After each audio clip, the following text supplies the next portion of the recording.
এনেকুৱা ডাঙৰ ডাঙৰ চহৰত এনেকুৱা সৰু সুৰা এক্সিডেণ্ট হৈয়ে থাকে। তো কাহিনীটো মই এনেকুৱা, ৰাতিপুৱা দোকান আহি জুবিনদাৰ সংগীতটা লগাই লৈ দোকানখন খুলি ললো। পূজাৰ বতৰ যিহেতু চেণ্টাৰ ফালৰ পৰা আহোঁগৈ এপাক। সেইফালে শিৱা মানুহ আহিল, দুয়োটাই বাইকত বহিলৈ আহি আছো। আকৌ আহি পাওঁতে এইফালে চেণ্টাৰৰ মাজতে সৰুকে এক্সিডেণ্ট এটা হ'ল।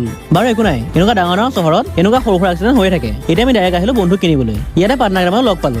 এতিয়া যাওঁ ঠেপ ঠেপ বন্ধুক বিচাৰোঁ। আৰু এইটো চাওক, গোটেইটো ভেকুলীটোৱেই।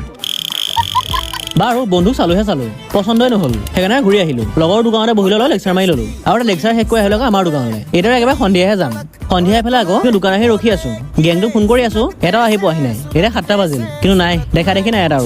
আৰু ৰখি লাষ্টত আহি পালেহি। আৰু 3টা বাইকত বহি লৈ আহি আছো পূজা দৰ্শন কৰিবলৈ। আৰু বাইকখন ইয়াতে থৈ লৈ ইয়াৰ পৰা খোজকাঢ়ি আহি আছো। আৰু আহি দেখো সকলো পূজা মণ্ডপৰ কাষতে জুবিন দা আছে। এইবাৰ ইমান ভাল লগা নাই, অলপ দিনৰ আগতে যিহে হৈ গ'ল, কিনো ভাল লাগিব। বাৰু এতিয়া ঘূৰি ঘূৰি বম ভাগৰ লাগিল, অলপ পুকুৰত থৈ লৈছো। আৰু ভাগৰটো মাৰি লৈ বাদাম কেইটামান হাতলৈ দোকান পালোহি। মানে ঘূৰি থাকিলে নহ'ব ন, দোকানো চলাব লাগিব।